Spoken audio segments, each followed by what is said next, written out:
first took my training in dance, then I took training in screenwriting and direction for film, and then I studied musical theater. Now, the craziness is that I combine all of it together and I tell stories, whatever this may entail.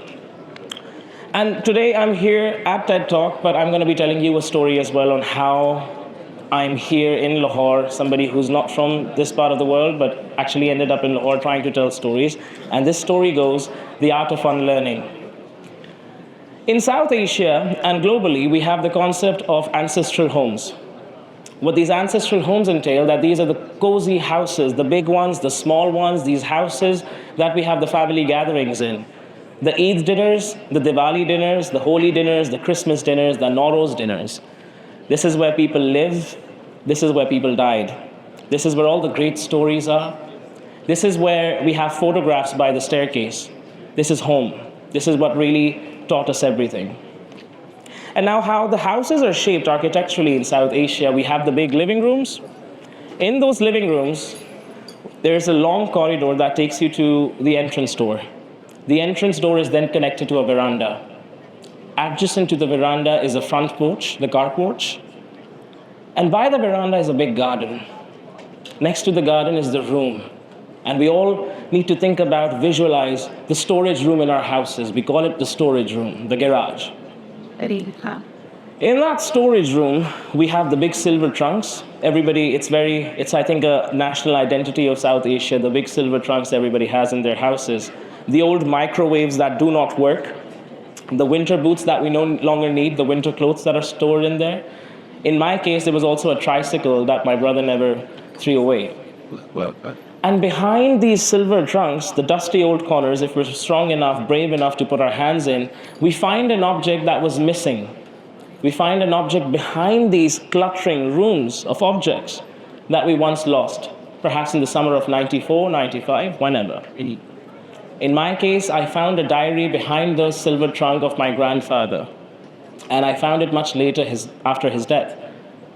When I opened the diary, my grandfather was a doctor, so everything was written in a doctor language. It was prescription writing, so I'm still trying to decode it. I don't understand the word he wrote. And it was basically poetry. But the first page says, Ijaz ke liye, for Ijaz. And as any one of us would do, we would pick that object up, run to our mother, our grandmother, our brother, and ask them, who's Ijaz? And so did I. And my mother told me, Ijaz is your grandfather's sister-in-law, who basically gave him a notepad and a pen when your grandfather was super depressed and he shifted away from poetry. So he dedicated the book to his sister-in-law, Ijaz ke liye. As I turned, the second page says, when you find yourself, befriend yourself. Aur jab khud ko dhoond lo, to khud se dosti kar lena. Everything else is still trying to be decoded.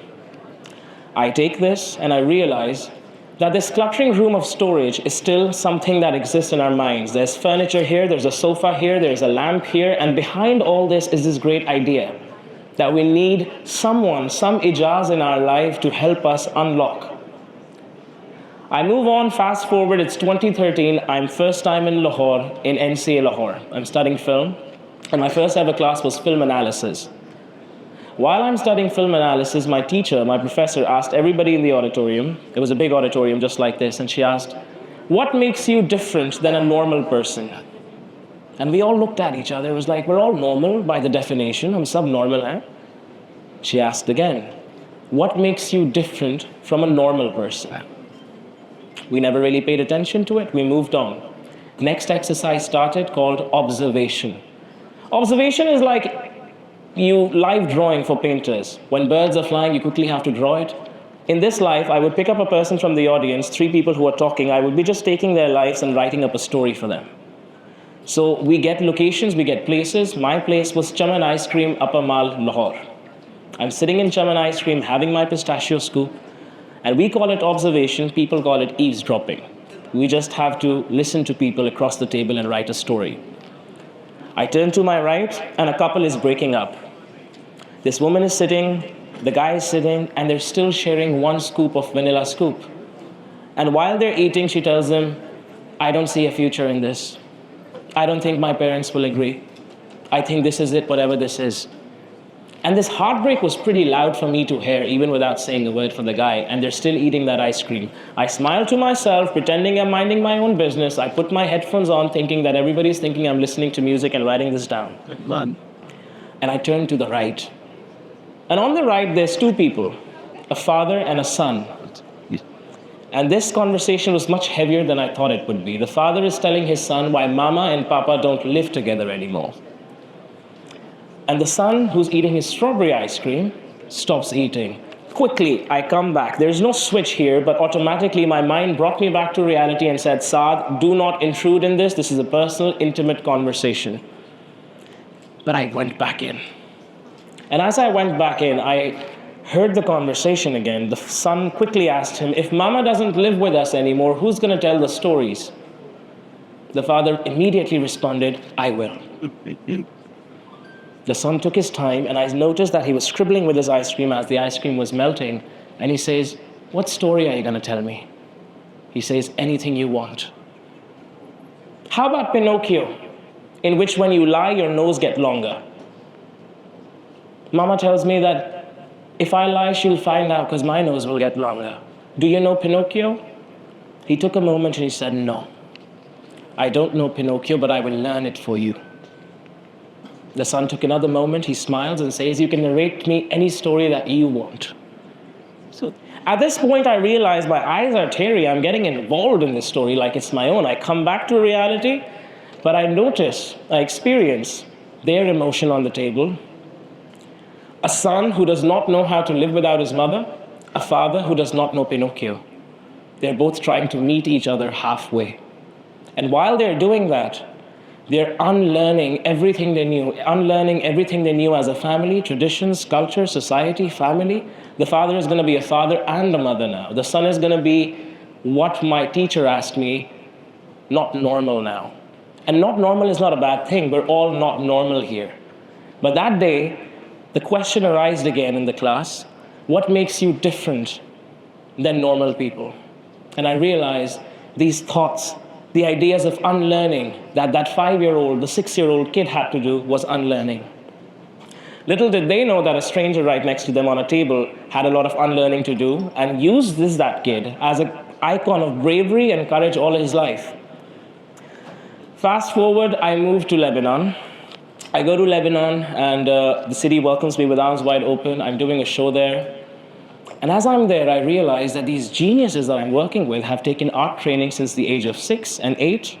And I'm only a decade late, so I started my training at 18. But now somehow, among these people who I cannot possibly compete with, I'm here to direct and choreograph them.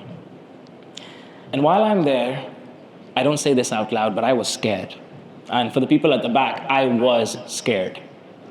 And while I'm scared, there's an internal monologue happening all this time. What am I supposed to do? How am I supposed to teach them my ways? We don't have enough time. I have to put a show. We have to sell tickets. There's a lot of these commercial components that I have to compete with these artists. Time passes. I'm sitting at an ice cream parlor called Molandor. I'm having an ice cream. And while I'm eating, suddenly I come back to Lahore in my head and I think about that kid. And the first question he asked his father, I asked myself as a child, who's going to tell the stories? And I realized my ice cream was melting, just like that child's ice cream was. And I told myself, as his father, I will tell the stories. That's it. I thought that the plan needed to change. I need to let go, unlearn the South Asian way of storytelling. Every character has to be detailed. There needs to be a 3-act dispute. There's going to be a climax, resolution. Everything had to be done how the Lebanese wanted it to be. So I started understanding the cuisine, the culture, the language, what makes them laugh, what makes them love, what makes them who they are. So I spoke to the musical orchestrator, the choreographers, the dancers, the music directors, everybody. And I understood that this is what Lebanon wants. What it did to me was, A, gave me a city that I massively fell in love with, Beirut. And number 2, there was not a single seat available. We had a complete sold-out show in Lebanon. I took all that love, all that learning, all that exposure, and it was time to depart from Beirut. Time to come back to Allama Iqbal International Airport, Lahore. And as I arrived in Lahore, the idea was, after this bittersweet departure, to bring this idea of unlearning to Lahore back in 2019. And it's 2019, all the places in Lahore were quite abandoned. Abandoned ever since the 70s happened. There were old cinemas that were turned into theaters, turned into marriage halls, turned into empty buildings. There was only pigeons living in there. So I started going to these buildings to start a space called the Colony. For the people who've been to the Colony in this auditorium, they would know that this place is of all the people who are not normal. And it takes me back to my grandfather's book again, the second page, when you find yourself, be friends with yourself. That was the idea, to find people who are friends with themselves, who have unlearned the traditions of what the culture has told them, what the neighbor has told them, what the guy on the television, what the parents, what the teachers, everybody has told them the culture is, traditions are, faith is, harmony is, identity is, borders are. We have to undo the thought process to find ourselves in this process. Everybody in Lahore told me this idea will not work, the Colony will not work.